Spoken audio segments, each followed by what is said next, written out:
I've always had a very entrepreneurial spirit. I had finished college. I had gone to a semester of grad school. At the same time, my youngest brother started making $90,000 a year just working on the weekends, shooting videos. 5 years younger than me. His camera was on auto. He didn't know anything about filmmaking. He was a business major. Screw film school, screw the technique. Business is such a crucial component of this. And this is why there are starving artists. They don't understand business.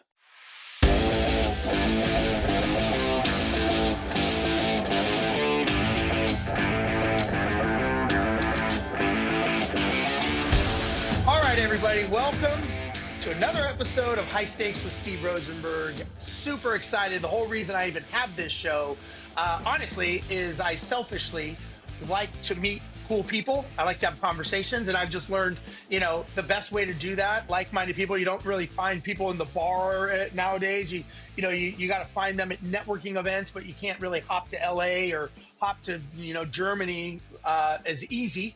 And so I find the podcast is what does that. So this podcast is all about bringing value to you that is watching or listening, of people that you wouldn't normally get to and maybe you've never heard of. And after, you may say like, wow, I want to talk to this person, do business with them, or follow them on social media. So I've got Jake here today. Jake, thanks for being here, brother. Thank you for having me. And you said it the best. Podcasting, in my opinion, it gets a funny rep these days, but I think it is arguably the best networking tool because you leverage content. Like it's the aspect of like, cool, a one-on-one conversation with you and I can now get seen by tens, hundreds, thousands, tens of thousands, hundreds of thousands of people. Yeah. And you get introduced to people that because of our conversation, which you can never do in any other way of doing it. So 100%, I love podcasting because it is the greatest leverage tool in networking today. Yeah, 100%. And again, I selfishly do this because I've done podcasts with people, and next thing you know, we've done projects together, or I've spoken on their stages, or they've spoken on my stages. So to me, it's a great collaboration tool, and you're getting content out of it. You're getting brand authority. It's just, to me, I don't see why more people don't do it. And, maybe some people do it self-serving, for whatever reason they want to do that. I just do it because I get to meet cool people like you. We have some cool conversations. You get to learn what you're doing, learn more about you as a person, and then, see where it goes. So I guess first, Jake, tell me and the audience, what do you do? So I run a creative agency called Creative Minds, where we basically help entrepreneurs, founders, CEOs build their personal brand. Outside of that, just serving, larger brands to create content for them. So it's all around the branding kind of marketing space and creating really cool content. So my background is as a filmmaker and photographer. So it's all basically self-serving. I get to be very selfish and just, it's an excuse to make more videos and photos. That's cool. Now, let me ask you this. I would have to say that branding is kind of, and maybe I may get this wrong, but I'm going to say in its teenage years, like back when in 1999, 2000, that kind of time, branding really wasn't a thing. That was something that Coca-Cola did. But nowadays in our industry where, the barrier to entry is so low, it seems to me that the authenticity has to be higher because the trust factor is so low, because anybody that has a phone and a camera could get in front of a Lambo and do a video and a picture, and you don't know if it's true or not. And now you have AI. So it's like the authenticity and trust factor. So I think branding is becoming very, very important. As a matter of fact, I've been on calls with branding people, funny we're doing this call, about authenticity of the person. I'll give you an example. We were having the conversation and they said, why is it that when you go into a doctor's office, if that person's wearing the white coat, there is assumed trust? Yeah. You don't even question. You don't want to see their. You gotta have. Yeah. Well, you got to. Well, that's you got to have that. It comes with a jacket, I think. Yeah. But when you think about it, like you don't say like, well, where'd you go to school? What kind of grades did you get? They're telling you, okay, we're going to cut you open. And we're going to do all these things. And you're kind of looking around for their degrees on the wall. They're like, well, they got a degree. You don't know if he was a C student, an F student. you're just assuming because Good it says enough to get a doctor. degree on the wall. Yeah. So I'm assuming branding very much to say, hey, I'm an authority, um, kind of has to have some authenticity and some trust factor built in. Is that, did I say that correctly? Is that true nowadays? Yeah. I mean, I think branding has become a very big buzzy word today, but you're branding yourself from day one, right? Yeah. Think about middle school, high school. Are you a jock? Are you a theater kid? Are you more of an academic? That's a Goth. brand. Yeah. It's a Yeah. brand. Yeah. Are you the kid with the cool house that, everybody wants to go to? Like in college, everything we're doing is branding. Now, just in the entrepreneurial business space, it's become very buzzy. Oh, what's your brand? Your brand is just you. And so that's where Right. that authenticity is. When it becomes funky and weird is when it's like, that's not you, the jock trying to be this, or the academic trying to be like, where you're like, ooh, why are you trying to be something that you're not? And Right. now you can rebrand. Again, think of it just back in high school, oh, switching schools, I'm going to now be the blah, Yeah. right? Because no one knows me. And again, so So, that's where it's just, what you are known for. And something I learned many years ago, which was branding is kind of synonymous with PR. But the way I've looked at PR is not just public relations, but it's perceived reality. right. And we are in such a time that you can create the reality that you want to be perceived by. That is just done by content, and recommend to do it very authentically. Because if you start putting out things that are not authentic to you, it's going to get a little funny. So let me ask you this, Jake, and this is maybe a deeper question, but in we're kind of pack animals, right? People are pack animals. We want to belong to something. And so if they say, hey, he's goth or he's an athlete or he's this, we're branding ourselves. Are we looking for that brand to say, I can be part of that pack and I want to be with that person? It's kind of like beliefs, right? People, join religions, they join the military, they watch sporting events, all because of the identity of the team that's playing, or the gang, or the motorcycle club, or the military. They identify with that pack. Do you think people brand themselves so that they could identify themselves, so that other people can go, oh, I like that person, I want to be like that person? Do you think there's any, I don't want to go into some psychology here, but do you think there's anything tied to that? I don't think it's particularly self-identifying. I think it's an agreement. For example,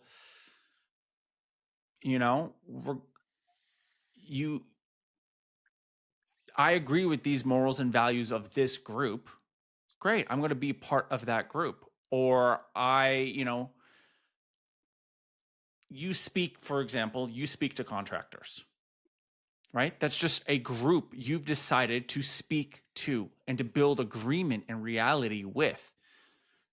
Your sales mastery could probably help door-to-door salesmen too. Could probably help SaaS sales. You chose to just speak to that group and to build a reality and a trust in that group. And your brain can change over time. And this is going a little bit away from what you asked, but I think it's just like you just start somewhere and you grow. Like I use, for example, Grant Cardone as an example, because a lot of people know him, especially in the sales and marketing space, where he started off as a car salesman. Right. Then that was his brand. I sell cars. Then it expanded to, I can teach people how to sell cars. And then his brand expanded to, I can teach people how to sell. Then expanded to, I can teach people how to market. Great, people are making more money. Where do you put your money? And real estate. He's expanded his brand. And it's just, your brand is what you're known for, in my opinion. So why do people connect? It's agreement. It's like, oh, you and I, like, people agree because they either like they look similar. It's whatever your points of agreement. And then and I think it's as simple as that. Yeah, I could see that. All right. I want to learn a little bit about Jake. I want to learn a little bit about you now. Um, we know what you do, and obviously you're very good at it, and we'll kind of circle back to that. But when people, if somebody were to introduce Jake, if they were to introduce you, um, without your resume, who would you say you are? Like, who's Jake without the resume and all the accolades? But that is it. You are what you've done, in my opinion. Like And to flip it back on you, you are what you have accomplished. Because you could say the same thing about, if I haven't achieved any of this, well then I'm not me, you know. But I'm an artist. I'm a marketer. I am a family man. I am loud. I am a big personality. I'm a creative at the end of the day. I'm somebody who's constantly and somebody who thinks very big, The compliments I get are I'm very creative and I think very big in ways that for me seems normal, but from I've heard from others is very a not normal trait. okay. Now, you've obviously gone through, trials and tribulations in your life. I think everyone's on a journey. I don't think we ever make it to a destination. I think of us as kind of like sharks. Sharks never stop swimming; they're always swimming. I think people, especially entrepreneurs, I think we keep being entrepreneurial. Um, is there any part of your journey that nobody really knows about, but changed everything for you?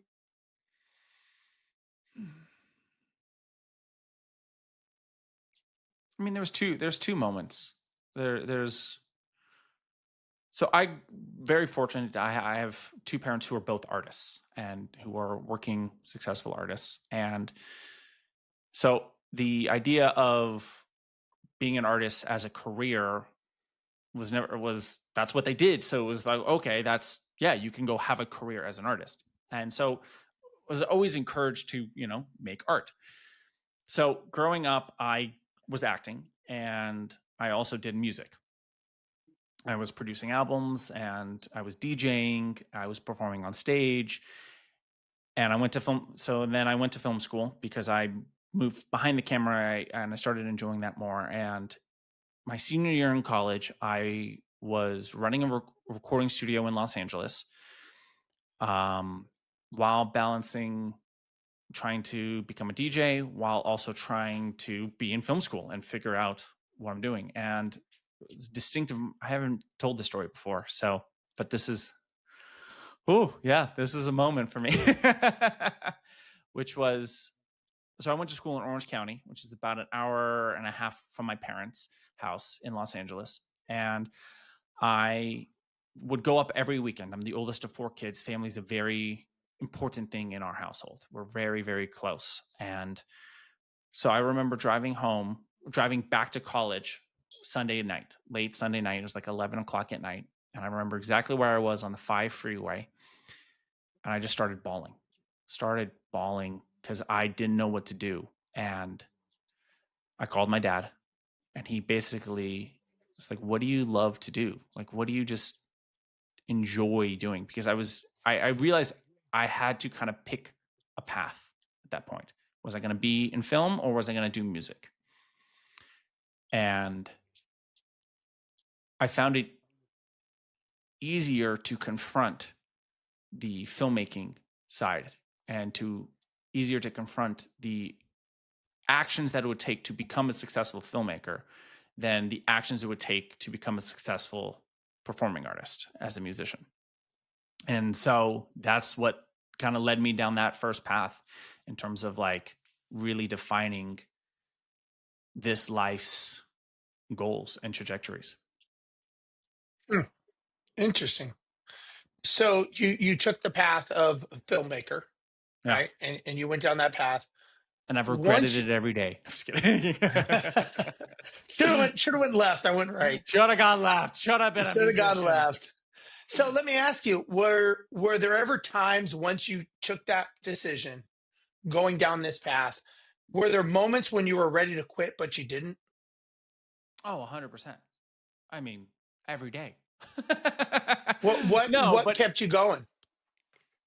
well, so after that, it was is interesting because I've always had a very entrepreneurial spirit. Like I have my own podcast called The Artistic Entrepreneur because basically to you could say the next mhm, big story in my life, and I won't spend too much time on this, was I had finished college. I had gone to a semester of grad school, realized I was going to spend another 2.5 years, what I just spent 4 years doing. And I was like, okay, I'm ready to get out in the real world and do this. At the same time, my youngest brother, who's 5 years younger than me, was going to college and started making $90,000 a year just working on the weekends, shooting videos with the kicker of his camera was on auto. He didn't know anything about filmmaking. And he was making $90,000 a year. My youngest brother, 5 years younger than me, and I'm the one with the diploma on the wall, being a filmmaker, starving artist. And I'm like, what the is wrong with this? He's like, this is easy. Anyone can do this. He was a business major. He was a business major. Interesting. And that's when I basically started to realize, screw film school, screw the technique. Business is such a crucial component of this. And this is why there are starving artists, and is because they don't understand business. And that's why I kind of jokingly say I'm an accidental marketer, is that I never planned on getting into marketing, but I realized I have a skill set of video and photography. Oh, I can sell marketing services, sell content. Because at the same time, I started growing my social media, and I started becoming a social media guy. But I fought this label of I'm a marketer, I'm a social media guy. I'm like, no, I'm a filmmaker. Fuck you. I got a degree on the wall. Yeah, and so there's been that battle. It was a battle constantly for a decade. I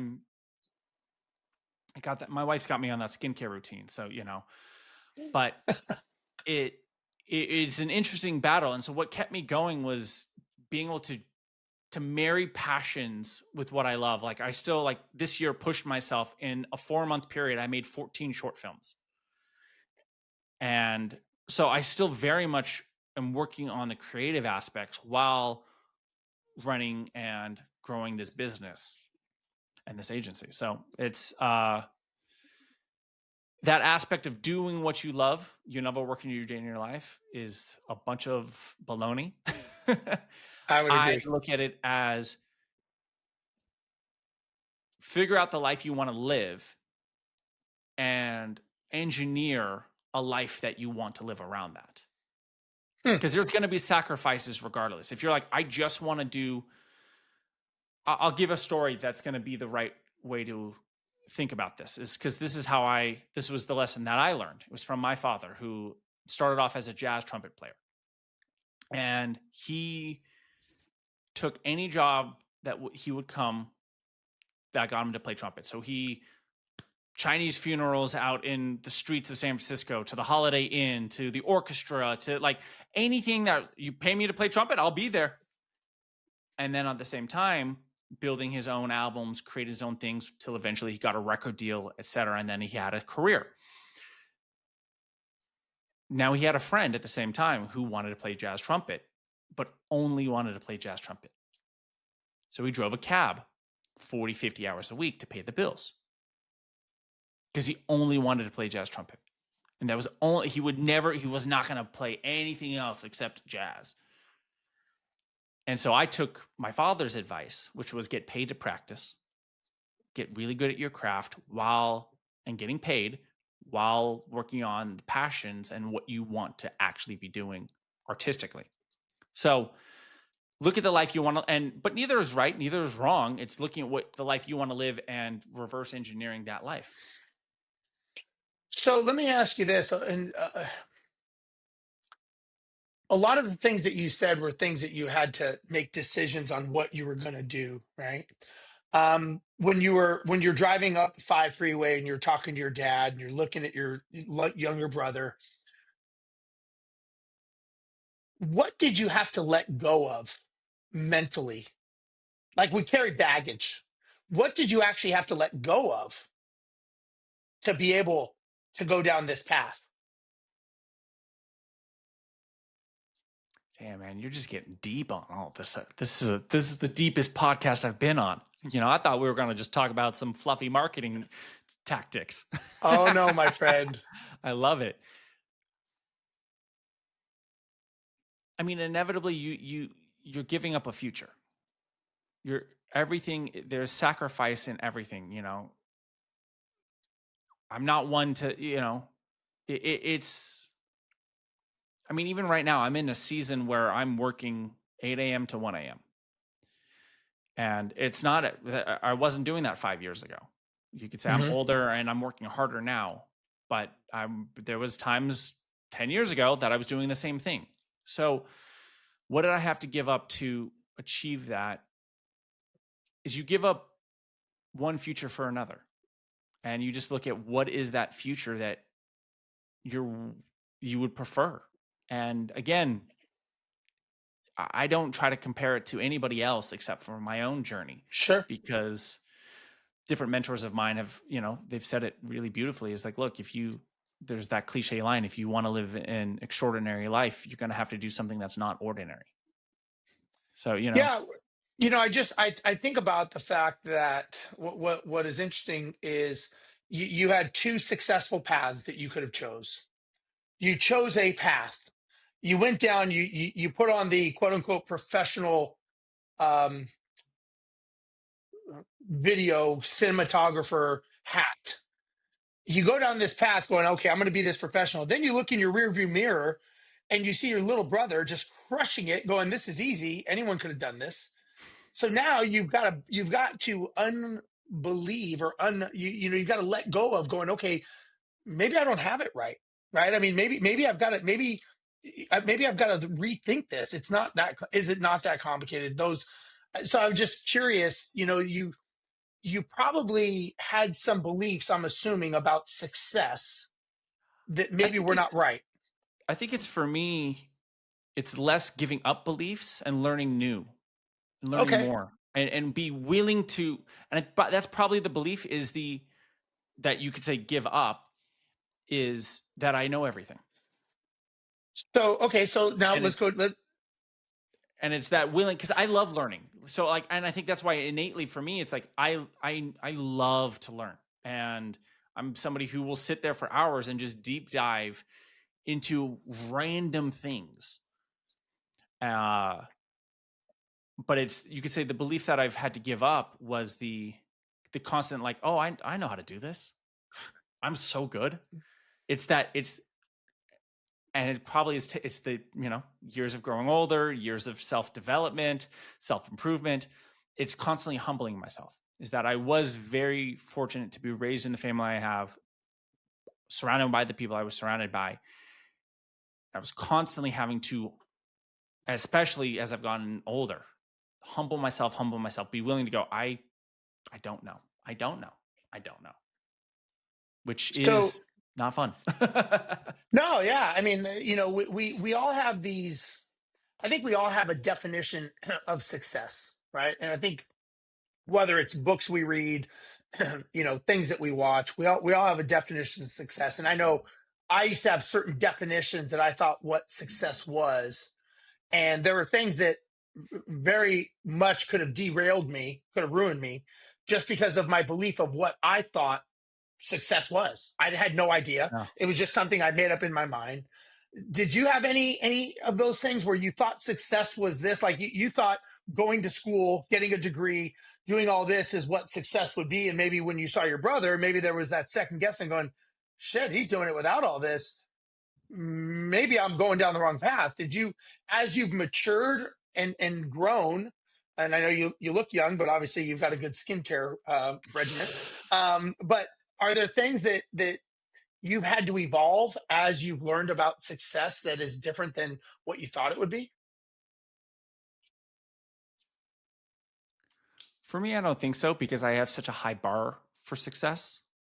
I haven't achieved those bars, and that's where that aspect of like thinking big and thinking in levels of success that are very high. And so I don't for me, I haven't hit those bars yet. And Okay. so for me, there's so much I want to accomplish that I'm still have so much to go. So let me ask you this. You mentioned that you get up at 8 a.m. and you work till 1 a.m., right? So there's something you're fighting for every day, right? Is it something you're protecting to keep, or something that you're protecting not to lose? Like you've lost and you want it back, or something that you're protecting not to lose? Because that's a pretty big commitment. I mean, you're obviously busting your ass. Yeah. Why? What are you doing it for? I mean, it's kind of what we were talking about earlier. I mean, I love what I do. You don't put anybody who puts this amount of time, they don't, it's there's a passion for just the doing of it. Yeah, you know, I'm my wife, when I first met her, didn't live the entrepreneurial artist life that I live. Like, I've been very fortunate to never have a 9 to 5, to always be freelance. But at the same time, there's the plus and minuses. I don't have the job security. I don't have I have the, kind of that hunter gatherer mindset of, I got to go hunt to kill, if I'm not out there. But then at the same time, I can take a Tuesday off. I can take a week off. I can, on my own dime and on my own schedule. So the reason I do it is partially for the love of the game. And it sounds stupid. It sounds cliche, but like, probably the same way you doing these podcasts. You don't have to do these. You've done so many episodes. You don't have to do this anymore. You do it because you love yeah, it. My dad could have retired a decade ago. He just loves what he does. And I mean, you see a guy like Clint Eastwood who's making movies at 90 something years old because he loves doing it. And I mean, I wish for everybody that they find and they do something that they just enjoy doing. I hear so many stories of people who retire and are like miserable then. Even if they yeah, didn't, quote unquote, love their job, that they had a purpose. That they were doing for something bigger. And so for me, like, I love working with every entrepreneur that I work with. I love being able to tell their stories. And I've been very fortunate, even on my agency, where it's, you could say, less creative than making a movie. I've married what I love to do, and I've designed it in a way that I love what I do. So, I'm always fighting to reach more, to help more. I don't have kids yet, but I'm trying to build a life to be able to then give that life to my kids when I do have children. Like, it's looking in futures and going, okay, great. What's the next big thing to accomplish? Because that's, in my opinion, why we're all here, is to accomplish cool shit and live the life we want to live. yeah. Now, as you've evolved, and we were talking about you working with entrepreneurs on your agency side, um, you're obviously, I'm sure you've got to change your version of success as the industry changes, because getting 100 likes on Facebook probably is not successful nowadays. It may have been 10 years ago. Um, how do you, and I'd like to talk about the clients, like, how do you stay above the curve to know what the latest version of success is? Sure. And then how do you transfer that to your clients so that you're educating them, because they're looking at you as the expert, right? Obviously, as they should. But how do they transfer? How do you stay ahead of the curve and then give them that information that this is the curve? For me, it's, again, that constant love of learning. So, I have mentors who are, 10 leagues ahead of me, and Sure. that I'm studying from. And so, the same way, like, kind of that oral tradition, those oral stories are, told, how we learn any lessons is from our elders, from our mentors. So I've found mentors that I connect with, that I like, and I see what they're doing to shift in the industry, to see where it's going. Also, just, I mean, as anybody who loves to learn, like, you really just start looking at the industry. You go, oh, there's this trend. It's moving this way. You might be ahead of the trend. You might be behind the trend. You might be right in the middle. Like, all right. And it is what it is. And as like you in sales, you're in it enough and you're in it. Once you're in the click, you kind of start to see where the click is moving. What's kind of the hip new trend in terms of pop? Just take even pop trends. You're in it by just being in it. If you live enough on social media, you see where social media changes. I mean, not even from like the tactical, you could say like business side of social media, but just, my wife always jokes because she'll see me sitting on TikTok and she's like, I can't get mad at you for sitting on TikTok because I know it's work at the same time. You're just sitting bullshitting watching TikTok. Yeah. And so by me just sitting and being on TikTok for an hour a day, I see what's working. I see what the majority of people are responding to. So then I can then relate that to clients. Seeing mentors, like for example, where views don't really matter. Like first where you have, and it depends on the industry. I'm going to say this in broad terms, but to give you a tactical on that specifically, right? You could look at from the macro standpoint where followers were king, right? How many followers did you have? Followers are less and less valuable these days. It doesn't really matter how many followers you have because you can post a video and get 1 million views. Now, second even to that, especially in the B2B space where both of us live a lot, views don't even really matter. Right. And I'll give you 2 stories on that really quickly. Is a mentor of mine who works in the B2B space. He's big on social media, he was posting out content, and he changed it to a bit more entertainment, which is a bit more B2C type of content because he wants to reach more people. Views skyrocketed, but all of the other KPIs that matter, his opt-ins, his book sales, his registrations, yada, yada, all went down. So we told the team, screw this. We're not doing that anymore. We're going to do back to what we were doing because those are the KPIs that matter. Now he's got a much larger audience than I have. So I was able to learn that lesson and be able to translate that to then my clients who have much smaller audiences who don't have to do that test. Hey, let's not go for this big entertainment content and let's get views that matter. Let's look at the stats that matter.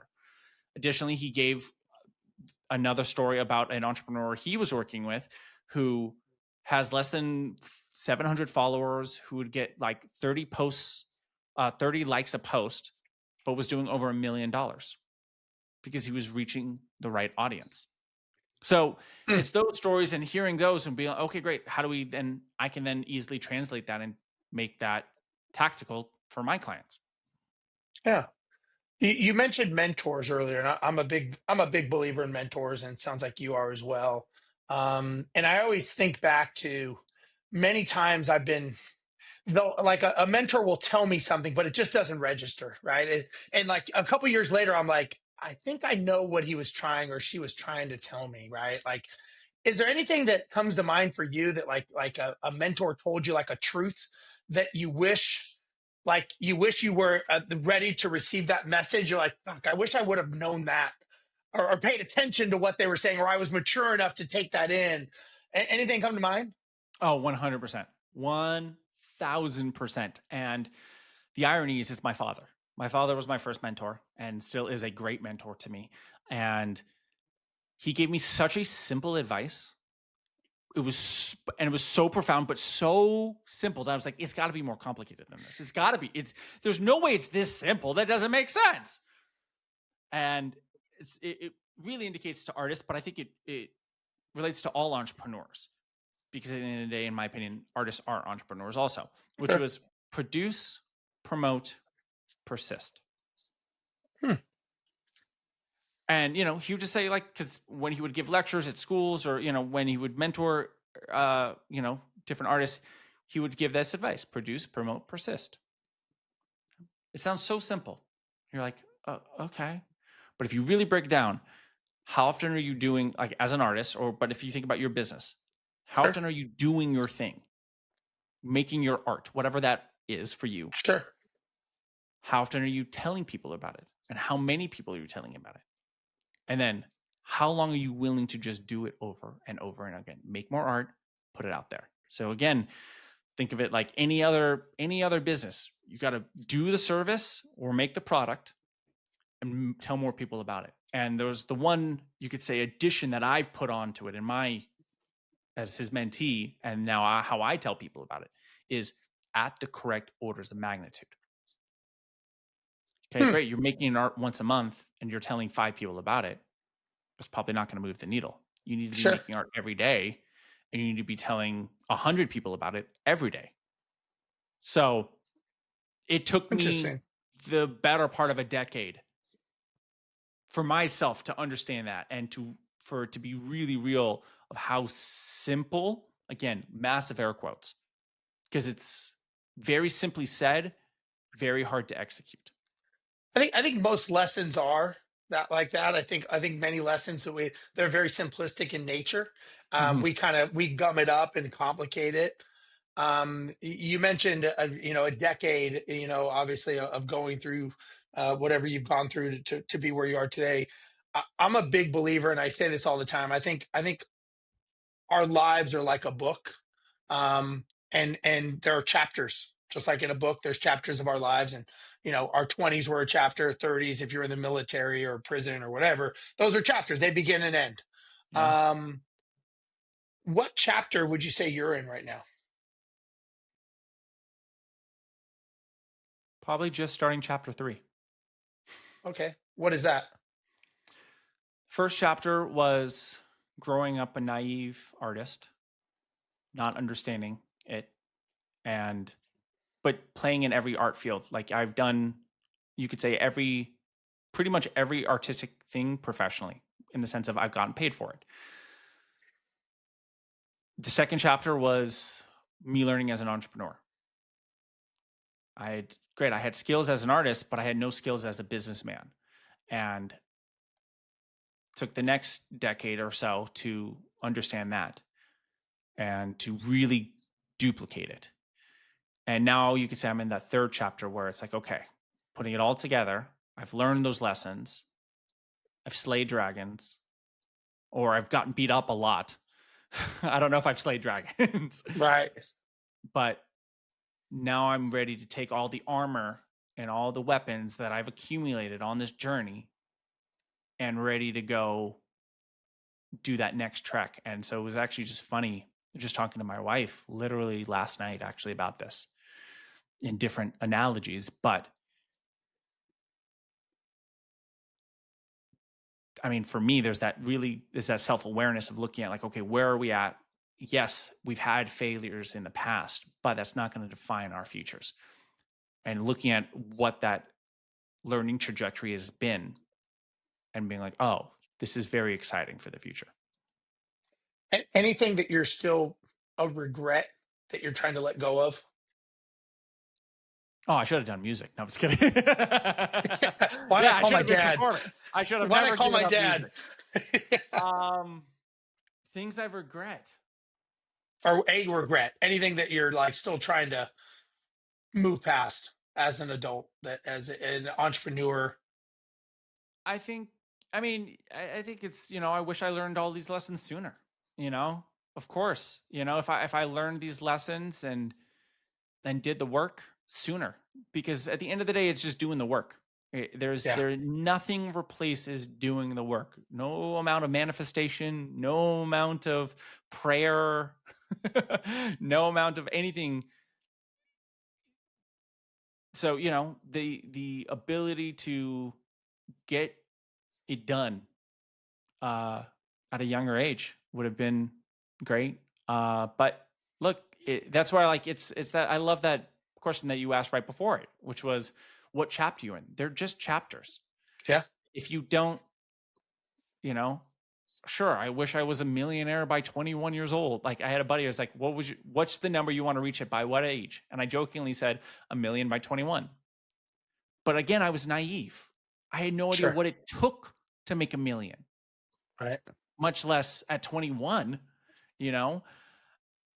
And so that, from a regret standpoint, there's no regrets, because I'm here now and I've done a lot of self-reflection, a lot of self-improvement to get to where I'm at, where regret just holds you in the past. There's no no value to being stuck in the past. Literally zero value to ever Agreed. sit in the past. So all you can do is go, great. That's the lesson. Let's move forward. So, okay, let's kind of bring this full circle now with your business, right? With you, and we'll go with the entrepreneurial of helping people in the agency. If someone's listening to this and they're just stuck in survival mode, they can't figure out how to fix their issues of branding.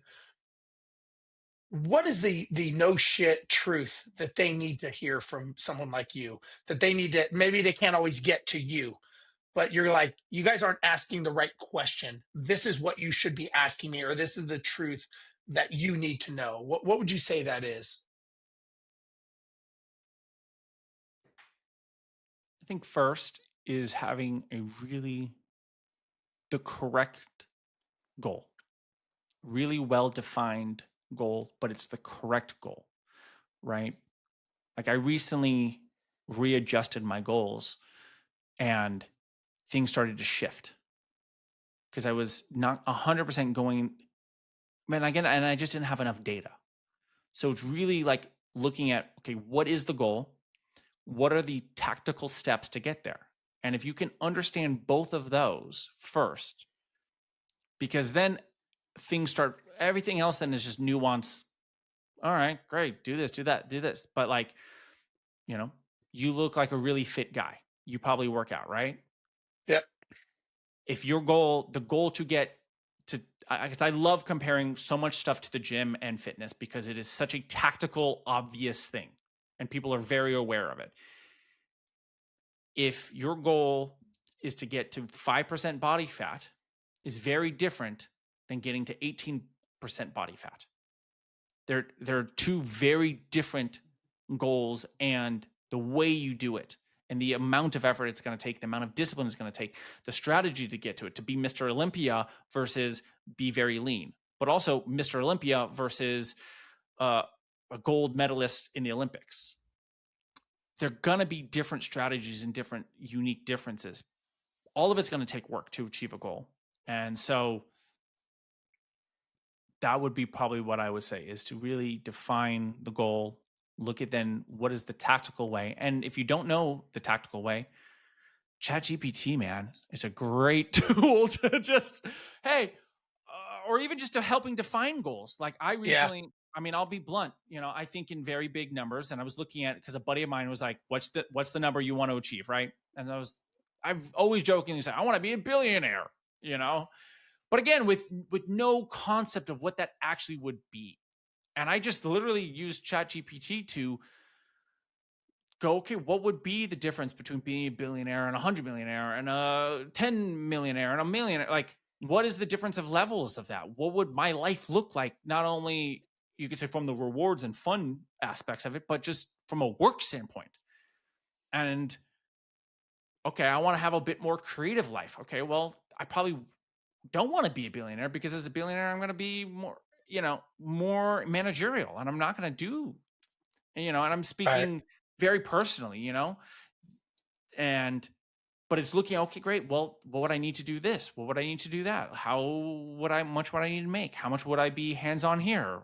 Oh, I want to be more hands-on making films and making projects and being creative. Okay, well, let's design a life around that. What is that amount of money? What does that life look like? What does that look like with kids? Like, and that's where, like, it takes self-reflection. It takes willing to look at, like, okay, what do you actually want? So I think that answers your question. Yeah. No, it does. It does. So if as we kind of wrap this up here, I told you before we went on, I was going to ask you some different questions. Very, Um, and it's, Steve, it's been so much fun being on this, and I don't get asked these questions, and these are the fun philosophical conversations that I occasionally have at 2 a.m. in the morning with either a best friend or my wife. So yeah. to have it with somebody that I'm just building rapport with is fun, and to put it on camera, and hopefully that it helps inspire, or at least create personal conversations with others to go, I didn't think about that. So that Yeah. you ask not only myself, but your other guests these questions, I think is is very, very valuable. Yeah, well, I appreciate that. Thank you. Thank you. So if somebody does want to talk to you, get a hold of you, talk about your experience as far as taking that first step, figuring out maybe what they're doing wrong and they need to either start doing or stop doing, how can they get a hold of you? I mean, pretty much any social media platform. I mean, I have like, because I do a few different things. Right. I jokingly say I have like 18 Instagram accounts, which is annoying, but it is what the life we live. But pretty much, you search my name, Jake Isham, on any social media. You might find my photography. You might find my filmmaking. You might find me, in the business and the marketing side. Reach me out on any of them, whichever one you prefer. I always love to chat. I'm someone who loves to serve, that's, in terms of like, what pushes me is I will spend 3 hours talking to a random stranger about how they can help improve their life. Like to a fault, where my wife is like, Jake, we need to go. Jake, what did you do? It's like, well, I was talking to this person for 2 hours, helping them redefine their goals and their structuring and the tactics on how to do it. It's like, what else did you do today? I'm like, I don't know. I'm just helping people. I Yeah, just love to help people. So I love these types of conversations, and, yes. And then we can obviously talk about marketing and promotions and whatever, if you need help with that stuff too. that's great. That's great. Well, Jake, it was good having you on, man. It was very refreshing, and I appreciate. I know these are not standard questions, so you did a great job. Just kind of, I have questions that I want to know about the person, so I selfishly ask them, and then we just see where it goes. So I I wish just this want to was thank you for Rogan taking the format. time.